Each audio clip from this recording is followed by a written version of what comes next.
He threw her out, shouting, "Go have the baby alone." But a year and a half later, when he saw her, with 3 identical babies, he froze. Rain fell in slow, heavy sheets that morning, the kind that made the city seem quieter, as if the world itself wanted to disappear for a while. Emma stood at the top of the marble steps, her fingers clutching the handle of a small suitcase.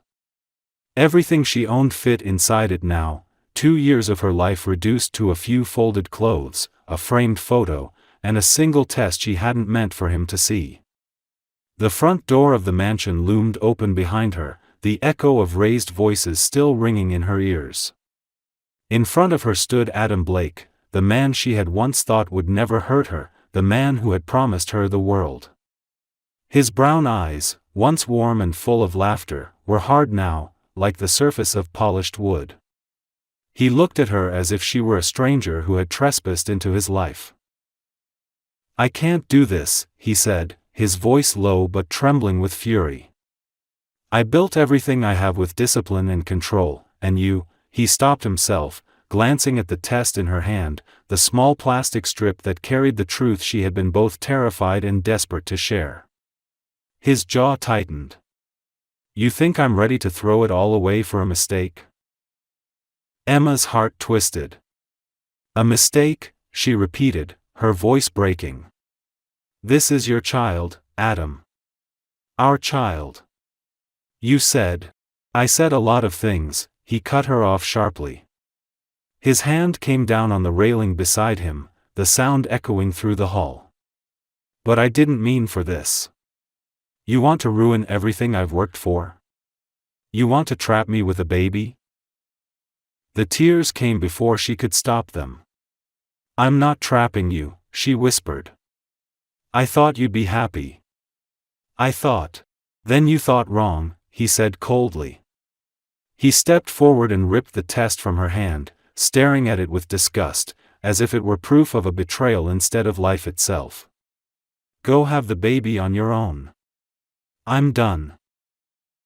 The words cut through her like glass.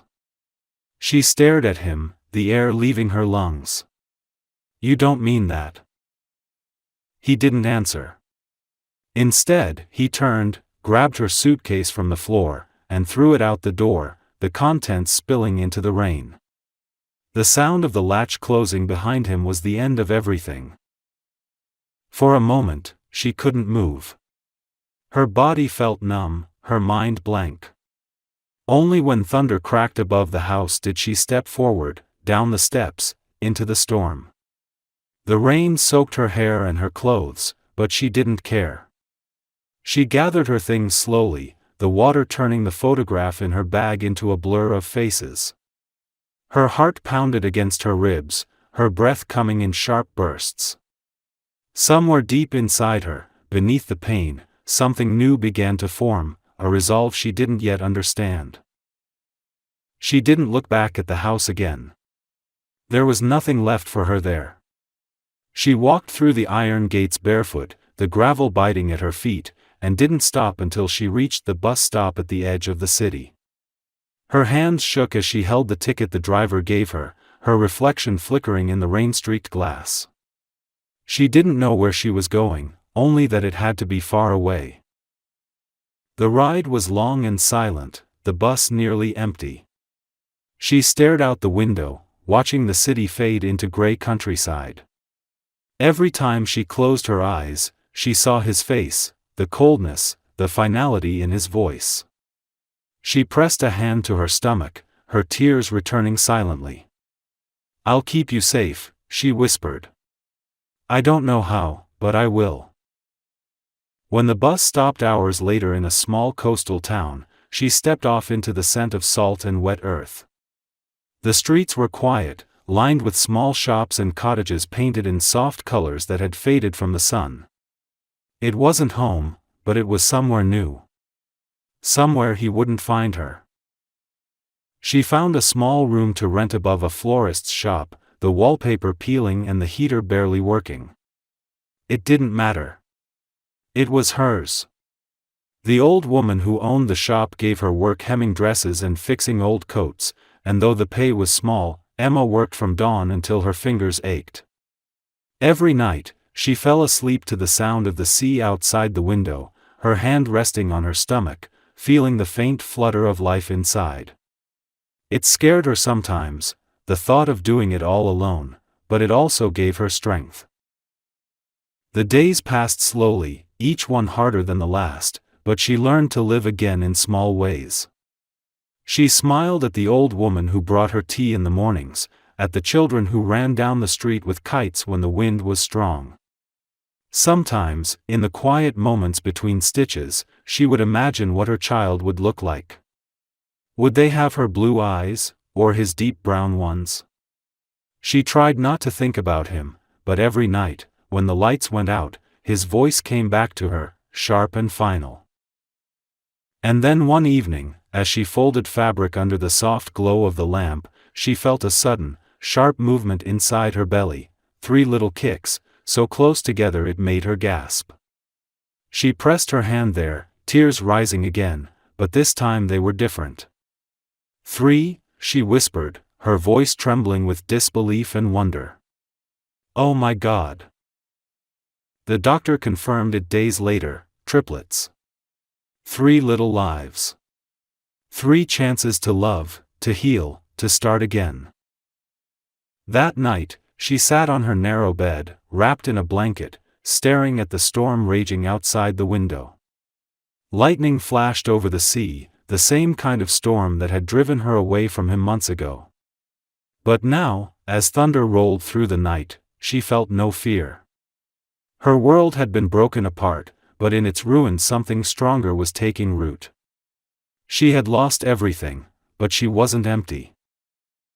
She placed her hand over her heart, then over her stomach, where 3 tiny heartbeats pulsed with life.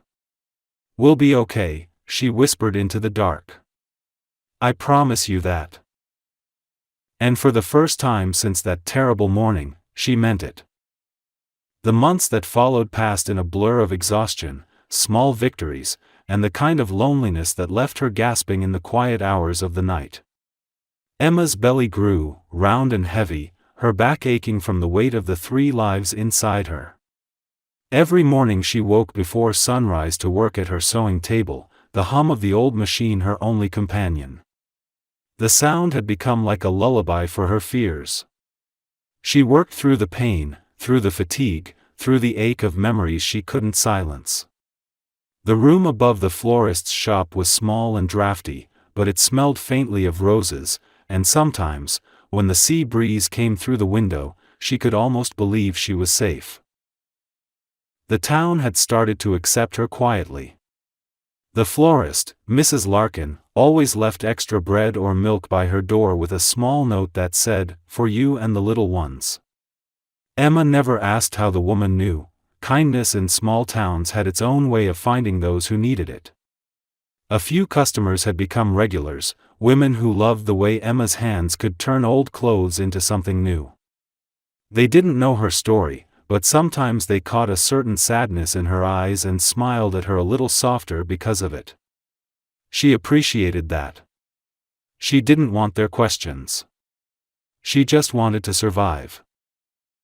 At night, she would lie in bed, her hands resting on her stomach, feeling the babies move. The tiny kicks came more often now, sometimes strong enough to make her gasp. She would whisper to them in the dark, her voice full of love and fear all at once. "You're safe," she would say. "You're my little miracles. I don't know how we'll make it, but we will." It wasn't just a promise anymore, it was her only truth. When the time came, it happened faster than she expected. The labor started during a storm, the kind that rolled in from the sea and rattled the windows. She was alone in the room when the first pain hit, sharp and deep, stealing her breath. Panic flooded her as another contraction came, stronger this time. She barely made it down the stairs before Mrs. Larkin saw her and called for help. Everything after that blurred into flashes, the sound of rain pounding against the roof, the rough feel of hands helping her into a car, the echo of her own screams filling the small local hospital. She didn't remember much, only the moment she heard the first cry, thin and fierce, followed by another and then another. 3 tiny voices breaking through the storm. When she woke hours later, the sky had cleared. Morning sunlight spilled across the white hospital sheets, and beside her lay 3 small bundles wrapped in soft blankets. Her heart clenched at the sight. They were perfect, each with a head of dark brown hair and eyes that mirrored his. But when one of them blinked and looked at her, she saw something else too, herself. The strength she didn't know she had. The love that had refused to die. She reached out with trembling hands, touching their tiny fingers, their warm skin, their beating hearts. She wept silently, not out of pain, but because for the first time in months she didn't feel alone. The nurses were kind. They whispered about how strong she was, how rare it was for a woman to give birth to triplets on her own and still smile afterward. She didn't tell them that her smile came from something deeper than pride. It came from defiance, from the quiet victory of surviving everything that was meant to break her. She named them Sophia, Lily, and Clara. Names she had always loved, names that carried gentleness and grace. When she whispered them aloud for the first time, it felt like she was breathing again after drowning for too long. The weeks that followed were the hardest of her life. 3 newborns meant sleepless nights and endless worry. She learned to live in small moments, the smell of milk, the sound of their breathing, the warmth of their skin against hers. She barely ate, barely rested, but every morning when she looked at their faces, she found the strength to keep going. The florist helped when she could, bringing food and watching the babies while Emma worked. The town rallied quietly around her, each person doing something small, a blanket, a bag of diapers, a ride to the clinic. They didn't pity her, they respected her. She became known as the young woman who smiled through storms. Still, there were nights when she sat by the window, holding one of the babies close, staring out at the sea and wondering if he ever thought of her. She told herself she didn't care. She told herself she hated him. But sometimes, when exhaustion took over and her heart softened with longing, she would whisper to the darkness, "If you could see them, you'd love them. You'd have to." Then she would press her lips to her daughters' heads and force the thought away. Time passed, and the babies grew stronger. At 5 months, they were all smiles and laughter, their tiny hands reaching for her face whenever she leaned over their crib. Their laughter filled the little apartment like sunlight. The weight of what she had lost still lived inside her, but it no longer defined her. Each giggle, each new sound, each tiny heartbeat reminded her that she had built something real out of the ashes of her old life. Sometimes, when she took them for walks along the shore, she would stop and watch the waves, the horizon stretching endlessly ahead. The air smelled of salt and new beginnings. She would hold her daughters close, their small bodies pressed against her chest, and whisper, "We're going to be okay. I promise." The wind would carry her words away, but she knew the ocean heard her. And though she didn't know it yet, far away, in a high-rise office where rain still fell against glass windows, Adam Blake sometimes caught himself staring at the same kind of storm, unable to explain why his chest ached, or why he couldn't shake the image of a woman's voice saying his name through the sound of rain.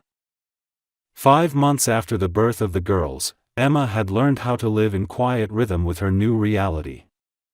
Her days began before dawn, when the first light crept across the window and one of the babies inevitably began to stir. She had learned to tell them apart by the smallest details. Sophia had a dimple that appeared whenever she smiled in her sleep, Lily's cries were softer, as if she were always apologizing for needing attention, and Clara had a determined little brow, already frowning at the world as though she were born ready to take it on. Emma loved every detail, every tiny imperfection, every sound. They had become her reason to breathe, her reason to push through exhaustion, and her reason to keep forgiving life for all it had taken from her. Still, There were nights when she lay awake long after they'd fallen asleep, her body aching from the endless cycle of feeding, rocking, and comforting.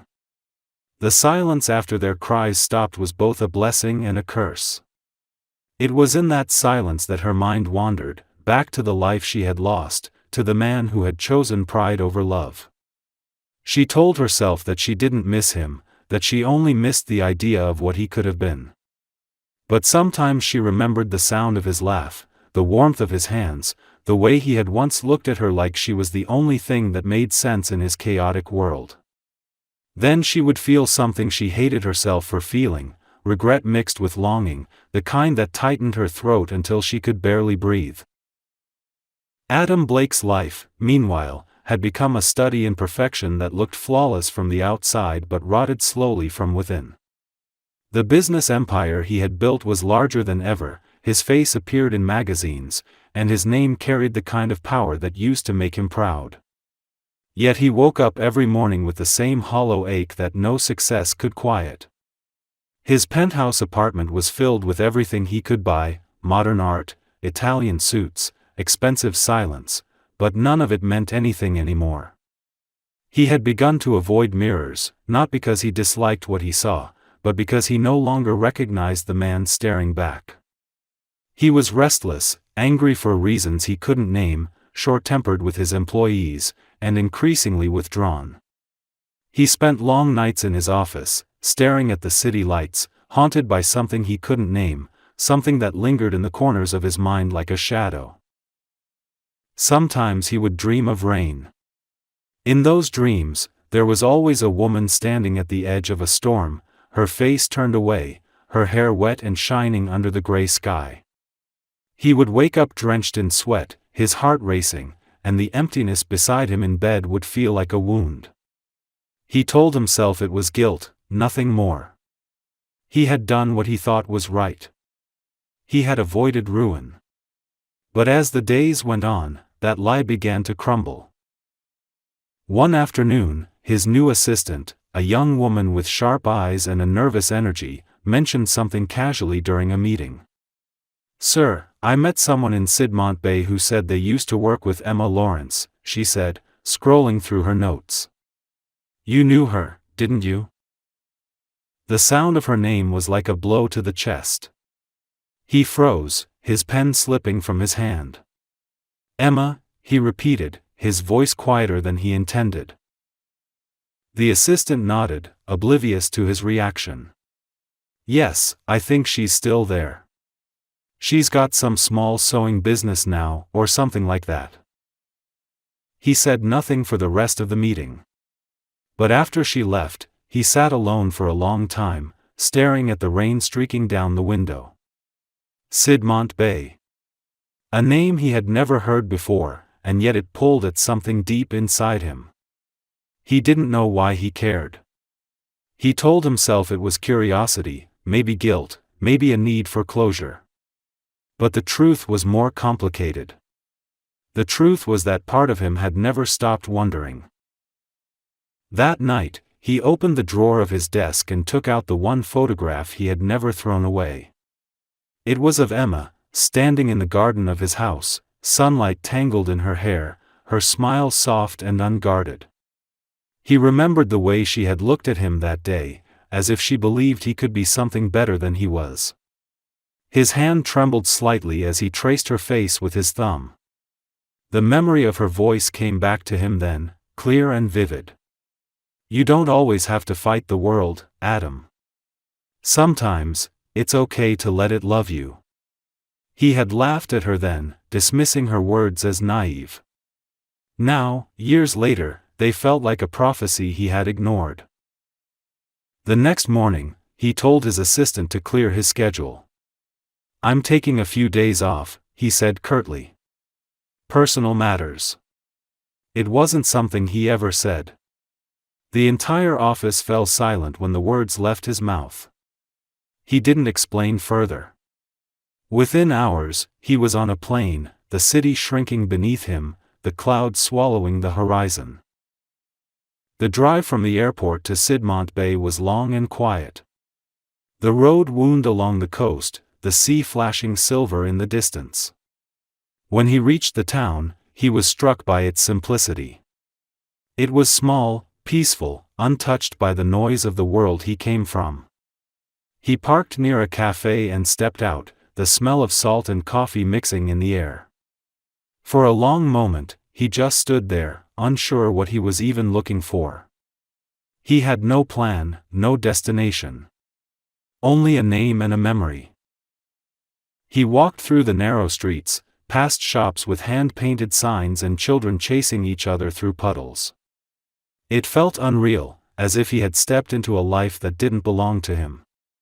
And then, from across the street, he heard laughter, soft, high-pitched, the unmistakable sound of a child. He turned instinctively. There, on a bench outside a small cafe, sat Emma. Her hair was lighter now, touched with sunlight, and her face was thinner, paler, but there was no mistaking her. She was holding a baby in her arms, her movements gentle and instinctive, her eyes full of a love he had never understood before. Beside her, in a double stroller, 2 more babies sat, identical, their tiny hands reaching for her. They all had the same dark brown hair and wide, curious eyes. His eyes. For a moment, the world stopped. He couldn't breathe. He couldn't think. He could only stare at the impossible truth in front of him. 3 babies. His daughters.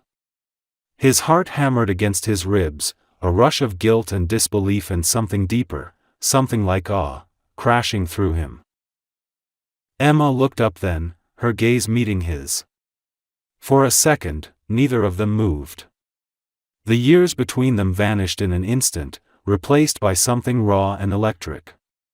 Her lips parted slightly, her face going pale. Then she stood up abruptly, clutching the baby to her chest, her expression turning from shock to fury. He took a hesitant step forward. "Emma," he began, his voice rough and broken. "Don't," she said sharply, her voice trembling but firm. "Don't come near me."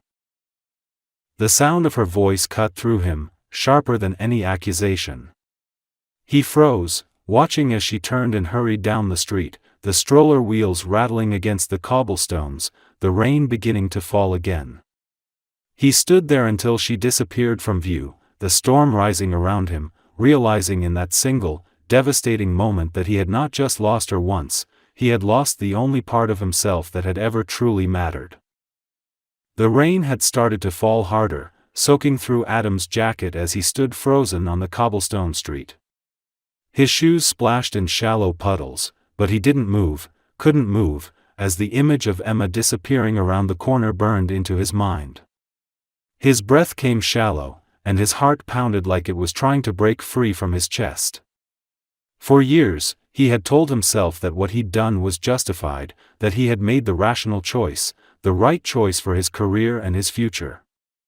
But now, standing in that quiet seaside town with the sound of rain and distant laughter echoing in the air, he realized that all his logic had been nothing more than cowardice dressed as reason. The sight of those 3 tiny girls, his daughters, had shattered every wall he had built around himself. They were proof of everything he had thrown away. He found himself walking aimlessly through the streets, following where he thought Emma might have gone. The town was small, the kind of place where everyone seemed to know each other, yet every door felt closed to him. He asked a few shopkeepers, describing her with a voice that shook, but they looked at him cautiously, unwilling to speak. It was clear she belonged to this place now. She had built something for herself here, and he was an intruder. Still, he couldn't stop searching.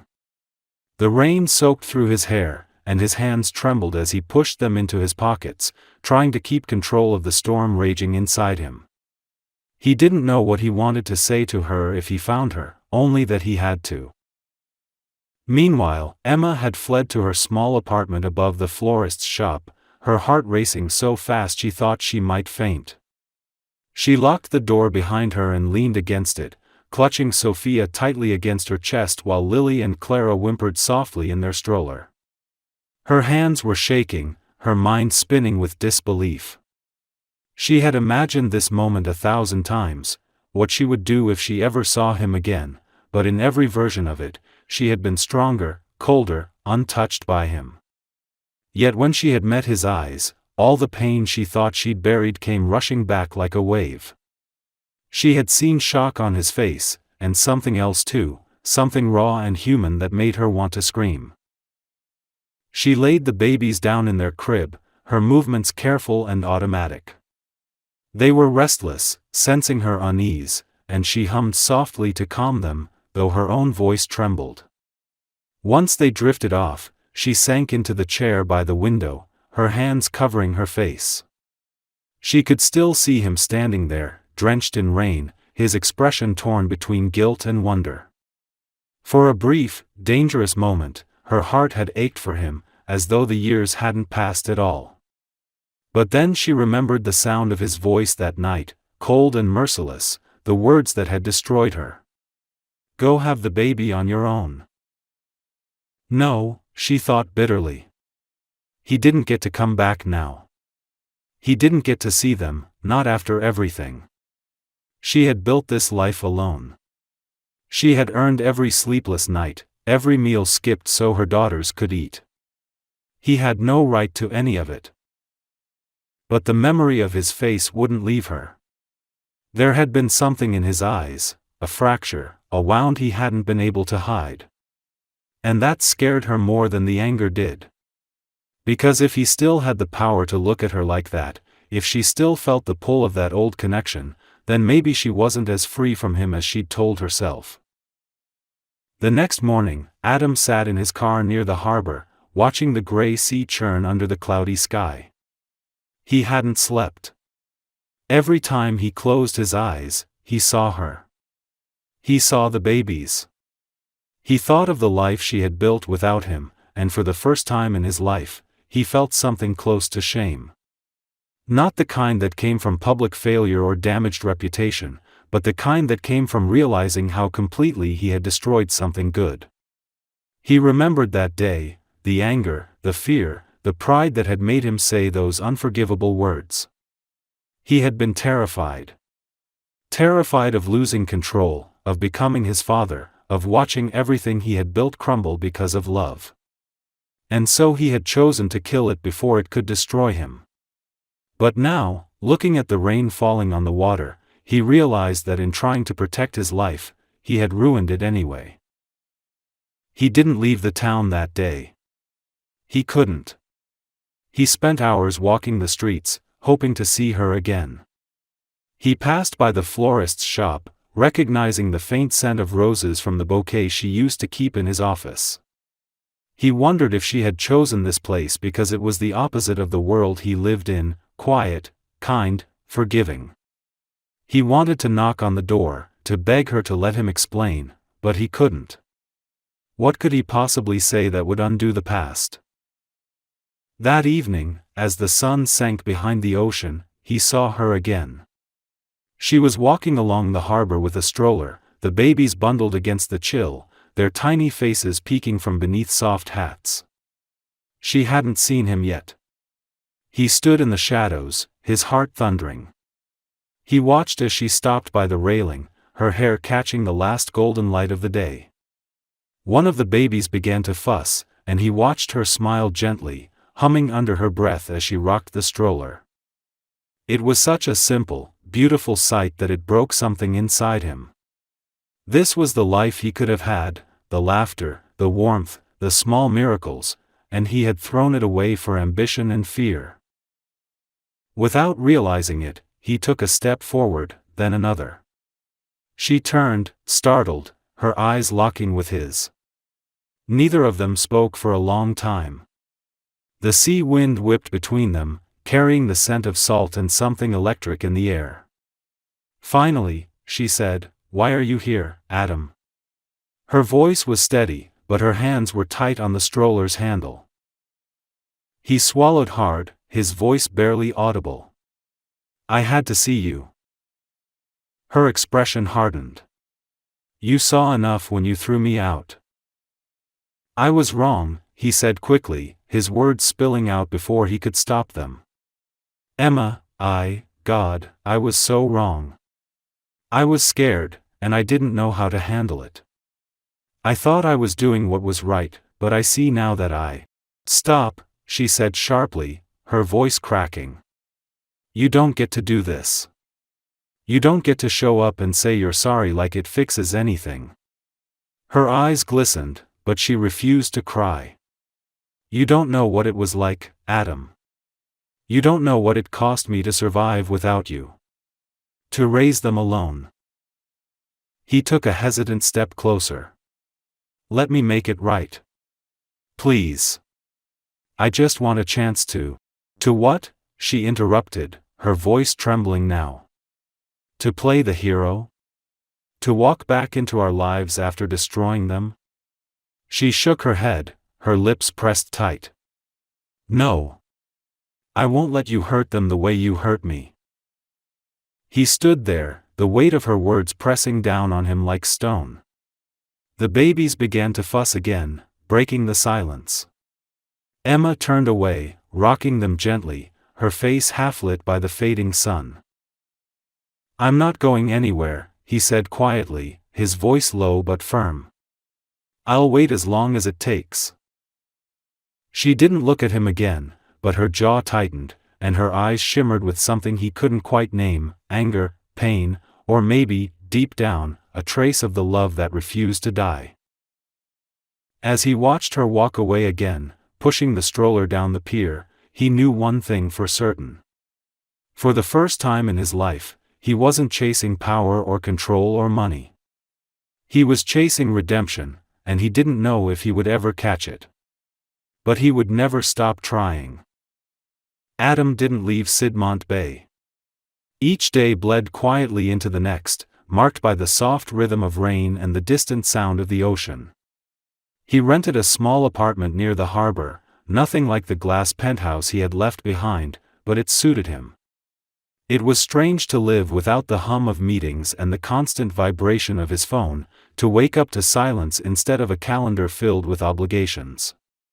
He spent most of his morning sitting on the balcony overlooking the water, a cup of coffee growing cold in his hands as he watched the fishermen untie their boats. For the first time in years, he had no control over what came next. It terrified him, but it also felt like something close to peace. He didn't approach Emma again right away. He knew she wouldn't want to see him, and he didn't blame her. So he waited. He saw her sometimes from a distance, the way she pushed the stroller through the market, her hair catching the morning light, her laughter soft and real as one of the babies reached out to grab her necklace. He saw the way she smiled at the florist who always handed her fresh daisies, and how the townspeople greeted her with a warmth that came only from respect. She had built something for herself here, something pure and steady. Every time he saw her, a part of him ached, not only for what he'd lost, but for what she had become without him. He wanted to help her, but he didn't know how. The few people he had spoken to in town treated him with polite suspicion, as if they could sense the ghosts that followed him. He wasn't used to being invisible. For years, he had been the man who commanded rooms, who spoke and watched people scramble to listen. But here, he was just another stranger who didn't belong. It humbled him in a way he hadn't expected. He started to understand, slowly, that power and money had never been strength at all, they had been armor, and he had worn it so long he'd forgotten what it meant to be human underneath. One afternoon, while he was sitting in the cafe near the harbor, he heard a soft voice behind him. "You've been here for weeks," Emma said. He turned, his heart stuttering at the sight of her. She was standing there, arms crossed, her hair falling in loose waves around her shoulders, her blue eyes colder than he remembered. She wasn't the same woman he had known. She looked stronger now, her posture steady, her expression composed. But beneath it, he could still see the hurt he had caused. "I didn't want to leave," he said quietly. Not until I made things right. She let out a sharp breath, shaking her head. There's no right anymore, Adam. That's gone. You don't get to fix what you destroyed just because you feel guilty now. He swallowed hard. You're right. I can't fix it. But maybe I can still do something. Anything. Let me help. Help, she repeated bitterly. You think you can just walk in and make yourself useful? I don't need your money.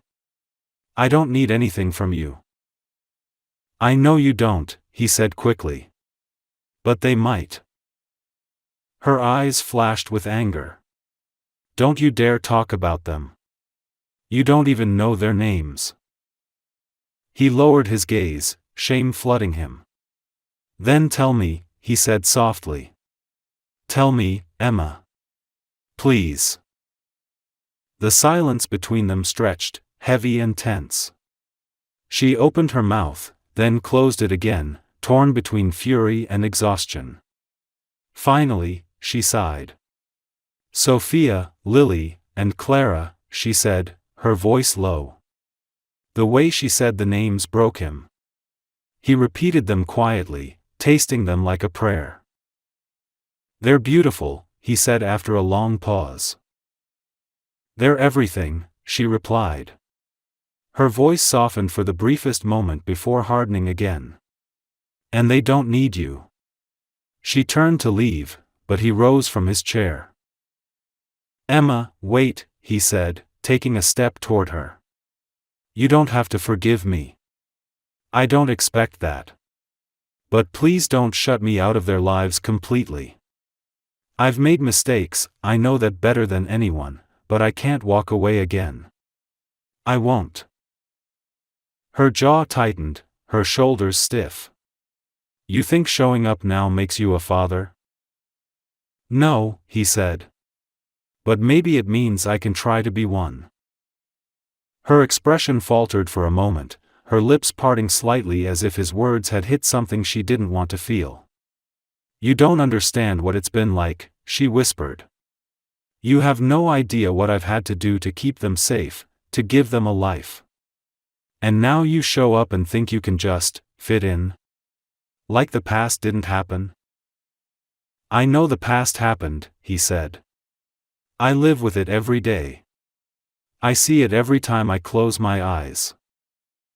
For a long moment, neither spoke. The cafe buzzed quietly around them, the scent of coffee and rain lingering in the air. Finally, she turned away. I have to go, she said. He nodded, his throat tight. I'll be here, he murmured. Even if you never want to see me again, I'll be here. She didn't look back as she left. After that day, he kept his distance, but he didn't leave. Sometimes, when she took the girls for walks near the harbor, she saw him sitting on a bench, watching the water. He never approached, never spoke, but she knew he was there.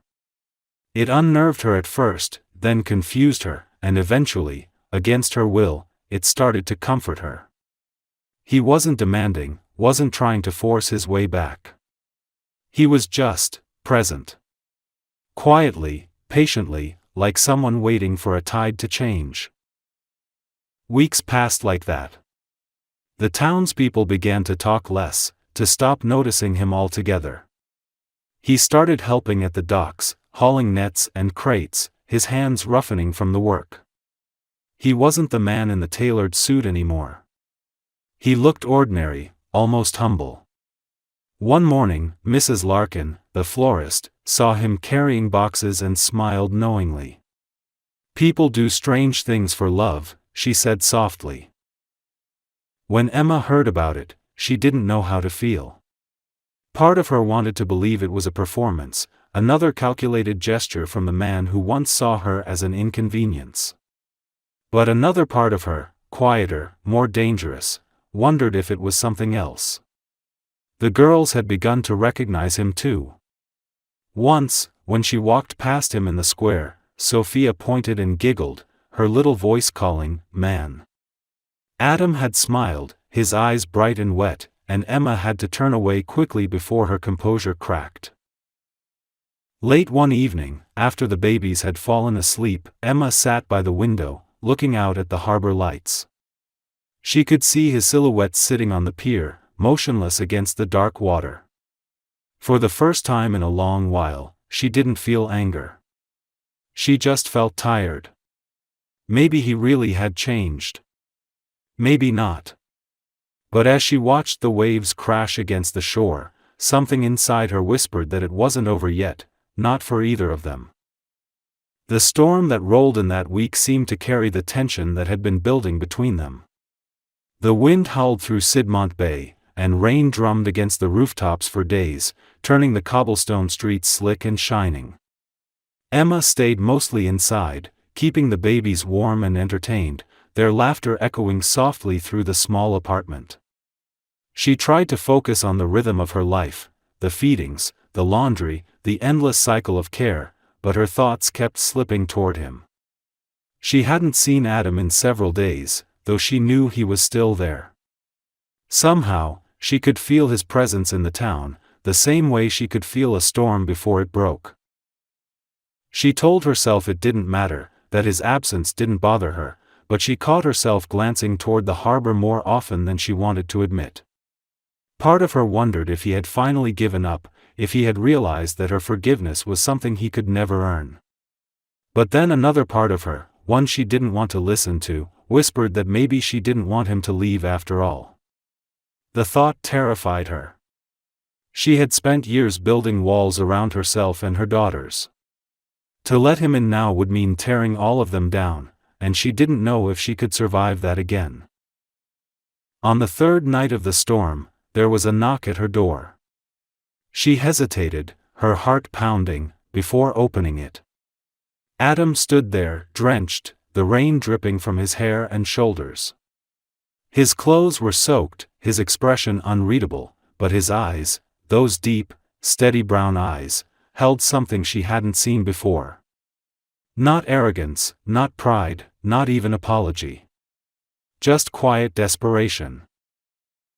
"Emma," he said, his voice rough. "I'm sorry to come like this. The power went out near the docks. I was helping secure some of the boats and..." He trailed off, realizing how ridiculous it sounded. "I didn't know where else to go." She stared at him for a long moment before stepping aside wordlessly, motioning him in. He hesitated, then entered, his boots leaving wet marks on the floor. The small apartment felt even smaller with him there. The girls were asleep in their crib, their tiny chests rising and falling in perfect rhythm. Adam stopped when he saw them, his entire body going still. For a moment, it was as if the world had stopped breathing. He took a slow step forward, then another, his eyes softening as he looked down at them. "They're beautiful," he whispered, his voice trembling slightly. Emma folded her arms, watching him carefully. "You said that before," she said quietly. He looked up at her, guilt flickering across his face. "I meant it then, but I didn't. I didn't understand it until now." For a long time, neither of them spoke. The only sound was the steady rhythm of rain on the window and the low creak of the old floorboards. Adam stood beside the crib, his eyes tracing every small detail of the girls' faces, their identical lashes, their tiny curled fingers, the faint smile that flickered in Clara's sleep. He looked like a man trying to memorize something sacred. "They have your eyes," he said finally. "No," she said softly, her voice steady but sad. "They have yours." He turned toward her then, and in that moment, the distance between them felt unbearable. He wanted to say something, anything, but every word he thought of felt too small for what he was feeling. "Emma," he started, his voice breaking. "I can't change what I did. I was a coward. I thought I was protecting myself, protecting my life, but all I did was destroy everything that mattered. I've lived every day since that night trying to convince myself it was for the best, but it wasn't. It was the worst decision I ever made." Her eyes glistened in the dim light. "You think saying that makes it better?" "No," he said quickly. "I don't expect forgiveness. I need you to know that I see it now. All of it. The pain, the strength it took for you to do this alone. You were right to walk away from me. But I can't keep pretending that I don't care. I can't live with the thought that I'll never know them." She turned away, walking toward the window. The storm outside reflected the chaos inside her. "You don't understand what you're asking. They're my whole world. I've built their lives on peace, on stability. Letting you in would destroy that." He moved closer, stopping a few feet behind her. "I don't want to destroy anything. I just want to be part of it, even if it's small. I'll take whatever you'll give me. I'll stand outside and watch from a distance if that's all I can do. But please, Emma, don't shut me out completely." His words cracked something open inside her, and she hated that they did. She had told herself for so long that he didn't deserve even a thought, much less a place in their lives. But as she looked at him now, soaked and trembling, with the weight of regret written in every line of his face, she saw not the man who had abandoned her, but the man who could finally see what he had lost. She let out a shaky breath, pressing her palm against the windowpane. "You can't just decide to be part of their lives now," she said softly. "It's not that simple." "I know," he said. "But let me try. Let me prove it's not too late." She turned then, her blue eyes meeting his. There was a long silence between them, filled with the sound of rain and the soft breaths of their sleeping daughters. Finally, she nodded once. "You can come by tomorrow," she said. "If you really mean what you're saying, start by showing up." He blinked, almost as if he didn't believe her. "Tomorrow?" "Yes," she said, her voice steadier now. "But this isn't forgiveness. This is a beginning. Maybe." He nodded slowly, his throat tight. "I'll be here." When he left, she stood by the door long after it closed, her hands trembling. She wanted to feel anger, but all she felt was exhaustion and something far more dangerous, hope. She told herself it didn't mean anything, that she was only doing what was right for the girls. But when she finally turned off the lights and looked at them sleeping, she whispered, "Maybe it's time you meet your father." The next morning, the storm had passed. The sun broke through the clouds, glinting on puddles and rooftops. Adam arrived early, his eyes cautious but bright with determination. He brought no gifts, no flowers, no grand gestures, only himself.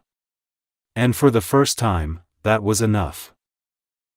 As he stepped inside, Emma watched him kneel beside the crib, his large hands trembling as he touched Sophia's tiny hand.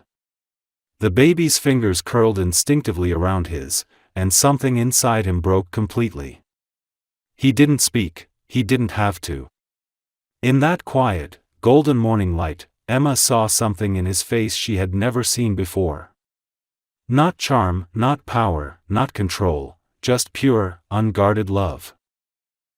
And though she didn't know what would happen next, she felt the first fragile thread of something she had thought was gone forever begin to weave itself back into her heart. The days that followed felt like walking across a bridge made of glass, each step fragile, careful, uncertain. Adam began visiting quietly every morning. At first, Emma kept her distance, sitting across the room as he awkwardly learned to hold one of the girls or bottle feed another, his large hands clumsy but gentle. He moved slowly, afraid of breaking the delicate balance of their small world. The babies were cautious too, their curious eyes studying this stranger who had suddenly appeared in their lives, though they soon warmed to him in the innocent way children do. The sound of their laughter began to fill the small apartment, light and soft, weaving through the air like a forgotten melody that had been waiting to be heard again. Emma watched it all with an ache she couldn't name. She told herself she was only allowing it for their sake, that it was good for the girls to know their father, even if he had come too late. But deep down, she knew there was more to it. Each time she saw him kneel beside the crib or heard him whisper nonsense words that made the babies giggle, the old walls around her heart began to shift. She caught herself studying his face when he thought she wasn't looking, the way his smile now came slower but softer, how his eyes lingered on the girls as though he still couldn't believe they were real. There was something new in him now, something that wasn't there before, humility. The town began to notice too. People saw him at the market carrying bags of groceries, at the florist buying flowers for Mrs. Larkin in thanks, or walking down the pier with a stroller beside him. They whispered about how strange it was to see a man like him there, the once famous CEO, now pushing a stroller with his sleeves rolled up and a tired but peaceful look on his face. Some said it wouldn't last, that men like him always left eventually. But others saw the quiet persistence in his eyes and began to believe differently. For Emma, trust was a slow and painful process. There were moments she wanted to send him away, to remind him that he didn't deserve to be here, that she hadn't forgotten the way he had thrown her out into the rain with nothing but a suitcase and her unborn children. But then there were moments, unexpected and disarming, when she would see one of the girls asleep in his arms, their tiny fingers gripping his shirt, and her anger would melt into something she didn't want to name. One evening, after the girls had fallen asleep, she found him still sitting on the couch, his elbows on his knees, staring at the floor. The dim lamplight cast shadows on his face, highlighting the tired lines she hadn't noticed before. "You should go," she said softly, not unkindly. "It's late." He looked up at her, his eyes filled with something raw. "I don't want to go." She hesitated, leaning against the doorway. "Why are you really here, Adam? Is it guilt? Regret? You don't owe me anything anymore." "I'm here because I finally understand what I lost," he said quietly. "And I can't live another day pretending I don't care. I've spent years trying to fill the space you left, with money, power, anything I could control, but nothing worked. Every night I saw your face, heard your voice. And now, when I see them..." His voice cracked slightly. "When I see them, I see everything I could have had. Everything I still want, if you'll let me." She crossed her arms, fighting the trembling in her hands. "You can't just walk back into my life and say things like that. You don't get to make me believe again." "I'm not asking you to believe me," he said. "I'm asking you to let me prove it." There was something in his voice, steady, quiet, but full of conviction, that made her chest tighten. She wanted to push him away, to protect herself, but she couldn't ignore the truth in his eyes. He wasn't the same man she had known. The arrogance, the cruelty, the selfishness, they were gone. What remained was someone broken but willing to rebuild, no matter how long it took. Over the next few weeks, he began helping her more, fixing a broken drawer, repainting the peeling walls, cooking breakfast when she was too tired to move. He never asked for anything in return. He didn't push, didn't demand. He just showed up, every single day, and stayed. And little by little, the air between them began to soften. One night, after a particularly long day, the girls refused to sleep. Clara was crying uncontrollably, and Emma was near tears herself. Adam took the baby gently from her arms and began to hum softly, pacing the small room. It was a song she recognized, one she used to hum when they lived together, years ago. His voice was deep and warm, and slowly, Clara's sobs quieted until she drifted to sleep. Emma watched in silence, the memory of their past flooding back in waves she couldn't stop. When he looked up at her, there was a question in his eyes, unspoken but clear. She turned away quickly, pretending to adjust the blanket. That night, after he left, she sat by the window long after midnight, staring at the lights of the harbor. She could still hear his voice in her head, low and tender, and for the first time, she didn't push it away. Maybe people could change.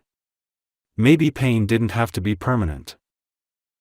The next morning, when he arrived, she didn't meet him with guarded silence as she usually did. Instead, she offered him a cup of coffee and a tired smile. He blinked, surprised, but said nothing, just nodded and sat beside her at the small table. They sat there in silence for a long while, watching the sunlight spill across the floor. It wasn't forgiveness, not yet, but it was something close. In the days that followed, Emma began to notice how easily he had become a part of their lives. The girls reached for him when he walked in, their laughter brighter when he was around. He took them for walks along the shore, teaching them to point at the gulls and name the colors of the sea. Sometimes, she would watch from the window, her heart heavy and full all at once. It frightened her how natural it felt, how right it looked. One afternoon, as they walked together along the beach, the sky glowing gold with sunset, she finally spoke the words that had been living inside her for years. "I hated you," she said quietly. He stopped, turning toward her, but she didn't look at him. "For a long time, I hated you so much it scared me. I thought if I ever saw you again, I'd want to hurt you the way you hurt me. But now..." She trailed off, staring at the waves.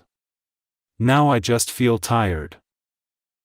He stepped closer, his voice low. "You have every right to hate me." She nodded slowly. "Maybe. But I don't anymore." She finally met his gaze, and for the first time in years, her eyes weren't hard. They were sad, but also open. "I don't know what that means yet. But I think I'm ready to find out." For a long time, neither of them moved. The sound of the ocean filled the space between them, calm and endless. Then, without thinking, he reached for her hand. She hesitated, her breath catching, but she didn't pull away. The warmth of his fingers against hers felt like something fragile and unfamiliar, something that might break if she looked at it too closely. But for now, it was enough. They stood there as the sun dipped below the horizon, their hands intertwined, the world around them quiet except for the waves. For the first time in 5 years, Emma allowed herself to believe, not in the man he once was, but in the one who stood beside her now, patient, changed, and still waiting for her heart to open. Spring came slowly to Sidmount Bay, soft and golden, washing the town in light that seemed to carry forgiveness. The harsh winds of winter faded into quiet mornings filled with birdsong, and the sea turned a calm shade of blue that mirrored the sky. Emma had always loved this time of year, when the world seemed to breathe again, but this spring felt different. The air carried something new, something lighter, warmer, like the first sign of peace after a long war. It had been months since Adam had first knocked on her door that stormy night, and in that time, their lives had quietly intertwined in ways neither of them had expected. He had become part of their days, not as a guest or an outsider but as someone who belonged. The girls adored him completely. They followed him around with bright eyes and tiny footsteps, their laughter filling every corner of the apartment. Sophia loved sitting on his shoulders during walks, Lily refused to nap unless he hummed to her, and Clara had claimed his watch as her favorite toy, pressing its cold metal face to her cheek and giggling every time it ticked. Watching them together filled Emma with emotions too tangled to name. She had stopped asking herself when she would send him away. Somewhere between the mornings he made pancakes and the nights he helped fix leaky faucets, between the shared silences and the unspoken apologies, her anger had softened. The sharp edges of her pain had dulled into something bittersweet. She still remembered what he had done, she always would, but when she looked at him now, she saw not the man who had thrown her out but the man who had come back and refused to leave again. The difference was everything. One afternoon, when the girls were taking their nap, Adam sat at the small kitchen table, a notebook open in front of him. He looked up when Emma entered, her hair loosely tied back, sunlight tracing the line of her face. "What's that?" she asked, drying her hands on a towel. He hesitated before answering. "Plans," he said quietly. "For a new project. Something small." She raised an eyebrow. "Another company?" He shook his head with a faint smile. "No. Not like before. I sold most of the business last month. I'm keeping a few shares, but I'm done chasing numbers. I want to build something real this time." She frowned, curious. "Real?" He nodded. "A children's center. Here, in Sidmont Bay. For single parents, families that need help. A place where no one has to feel like they're doing it alone." Her breath caught. She hadn't expected that. "Adam." She began, her voice softening. "That's good. That's really good." He smiled faintly, closing the notebook. "It's because of you. And them." His gaze shifted toward the door of the nursery, where the quiet sound of the babies sleeping could be heard. "You showed me what strength actually looks like. I want to give that back to someone else." For a long time, she didn't speak. The silence between them was warm this time, not heavy. She walked closer, sitting across from him. "You've changed," she said finally. He met her eyes and nodded. "You changed me." She looked down, her fingers tracing the grain of the wooden table. "I didn't mean to." "I know," he said softly. "That's why it worked." Outside, the sunlight danced through the window, catching in her hair. There was something so fragile about the moment that neither dared to move.